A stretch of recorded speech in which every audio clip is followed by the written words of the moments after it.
Good Friday morning, everybody. I'm Zev Fema here with TheStreet.com with Jim Cramer. Hey, Zev, how you doing? Good. Live at the floor of the New York Stock Exchange. Jim, it's a crazy day. Let's just get right into it. Sure. What's your view on the market? Okay, I think that the market's keying off of two things. One is this Skyworks Solutions came out last night and said high-end cell phones not doing that well. That's code for Apple. Apple, the biggest company in the world, so that stock comes down, move the futures down.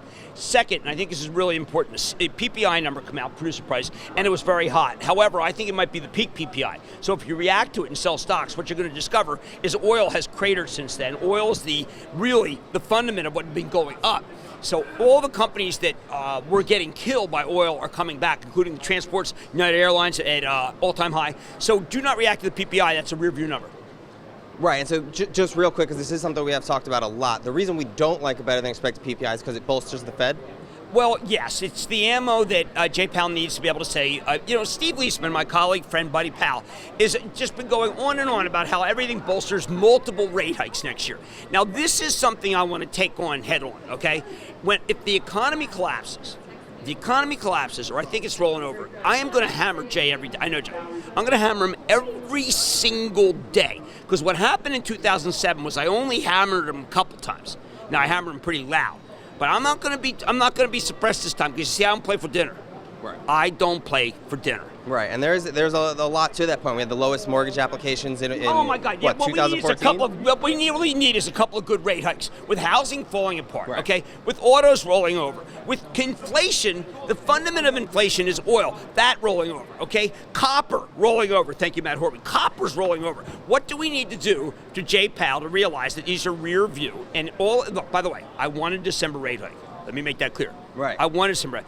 All I am saying is let's do the December rate hike. And then let's wait. See what the data shows us. He won't do that. Now, he's being rash. He's not being prudent. And I think the Fed chief should be a prudent person. And he's a good man. And he's going to become more prudent. And he's going to become less rash. And he's going to recognize that maybe as a first-time Fed chair in questions, he has to mind his words. He's going to do all these things because he's a good man. And if he walks it back, the market rips? Yes, because he has the evidence that October may have been the peak in inflation. Okay. Now, yes, we do have supply chain problems. We don't have enough drivers. That's now built in. I think, and this is something that that Jay may not know, but I'm going to give it to you. There are major Chinese manufacturers that are giving concessions to department stores and to clothing apparel makers to make it so that the Chinese are not raising their prices. They're eating the tariff. Okay? No one thought that would happen. They are eating the tariff, which is why Kohl's can go up because Kohl's has a huge 20% made in China. You're starting to see Target, big percentage made in China. Look at how that stock is done. This is people recognizing. Walmart is a huge amount of stuff built. And look at Walmart stock. These are Chinese concessions. Now, I'm not saying go buy this market. We were up 500 points the other day. We have to test, do all these things. But I am saying that what I just told you is not in any paper and not on any broadcast. And it's sourcing that I did, and nobody knows it except for the companies themselves. The concessions are being made, and that's why their stock's going up. And we'll talk about all that next week on the monthly members call, 11:30 Wednesday. It'll be fantastic. And if you're not a member, do a trial membership. It'll get you access to it. Just check it out. I pour my heart out on this thing. I mean, my wife always gets angry at me because I I got a Sunday night football, Eagles game, and I'll be on the way home, which is going to be from 11:30 to 2:30. I'm going to be working on this darn call because I care so much about the club. The club is my way of staying in contact with people who are trying to do a good job in the market. And Jim, I want to jump to earnings real quick, but if you are interested in more, Chinese stocks and things like that, Kevin Curran is covering Alibaba stock of the day on Real Money, so check him out. Yeah, stock. We did a lot of Alibaba with David. It's important. Now, I want to again just say it's a long day. Yep. So, I mean, you want to start buying stocks now. Wait. A long day sometimes. Right. Fridays can be manipulated down by people banging down ETFs. And the brokers want to hit it. Yes, and I did some work yesterday on a momentum index, and you can come and slam that down with about $20 million. You can slam it down, break a lot of stocks. So let's give it some time. Let's see the guys trying to break stocks. Don't react to the first bite. Don't take the first bite. Real quick, jumping two stocks, we had Dropbox reported a great quarter yesterday. Yes. Activision, not so good. And GE, well, I'm going to let you talk about Activision. I'm going to say Dropbox. When I interviewed Drew at Salesforce at the end of September, he was saying basically, look, we're going to have a great quarter. The stock, and so I said, hey, it sounds good. Stock's about 27. So I went out and said, listen, it's a great quarter. And then the stock goes to 19. Okay, in a momentum trade. Now it's all the way back. Why? Because it was a great quarter. He's converting people who have been grandfathered free into paid, and they're taking it at a really good take rate. It's very bullish for drop. It's not done going up. And good read on the clouds, which people have been saying is slowing. Oh, cloud's slowing. I mean, geez, I wish I were slowing. I mean, Alibaba's transitioning their business to the cloud, so they don't Alibaba, see it by the way, is going to be the Amazon Web Services. It's going to be another one. There was an article today about how Amazon's jamming ads. Just skip the ads. Give me a break. Activision Blizzard. Right. Tell me about it. So I was on the quarter listening to it. The big thing is obviously they beat this quarter but didn't raise the full year guidance. So they imply Explain basically. what that means. So basically, if you beat one quarter and you don't raise the full year, you're implying some weakness going out. So Q4 probably not as strong as we want. On top of that, Black Ops 4, it was a little disappointing compared to what analysts are looking for. And 50 million short? I think it might have been even more than that. Wow. I think.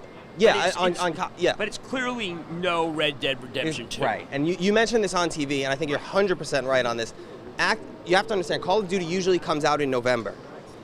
They released it in October. Now he's saying it's because they want 3 extra weeks in the quarter. They think it'll be good for the user base. Personally, I do agree with you. I do think it's because everyone knows Red Dead Redemption is where you want to be in the holiday season. Western, but they do well. I mean, Westworld was a good one, which actually pulls a lot from the original Red Dead Redemption. That's what I understand. But Red Dead Redemption won 8 months. It took to make what they did this time in the sequel, 8 days. 8 years. 8 years on the original. They did in 8 days on this one. It's an incredible number. It's unbelievable. Now, you guys may not know it, but I'm actually with a Call of Duty champion right here. Yeah. Oh, come on, it's true. All right, I'm all right. Actually, but I'm gonna have to get on Red Dead now. But you are a ranked player. I don't know about that. Oh, come on. You became a sharpshooter. You got professionals. You're professional. Well, you were a professional sharpshooter. In the Galani division, no less. So real quick, last thing, because we are running out of time, GE.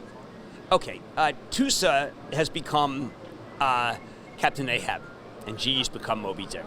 And I've got to tell you, his piece this morning again was new things that we don't know. GE Capital, much worse. Mm-hmm. What Tusa does, he approaches it as if it were Woodward and Bernstein. New things. I mean, it's almost like he has a deep throat in GE. I'm not kidding. It's like he has a deep throat. And this was another chilling piece. He says $6 price target, but he then says that may not build in the worst assumptions. So Tusa must be read. He's been dead right since 29. So it's a really good piece. Right, and him being right means he carries a lot of weight. Huge amount. I mean, last year we were looking for $1 in earnings. We're talking what, 2021, 22, 23, something like that. $1 in earnings turned out to be Moby Dick. Yeah.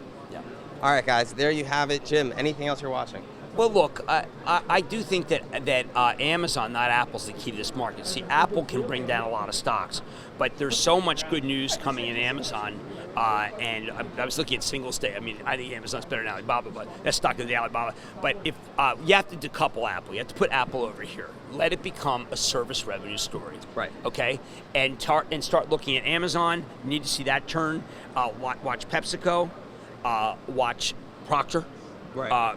They built some momentum. We're going to be going, yes, those are the ones to watch.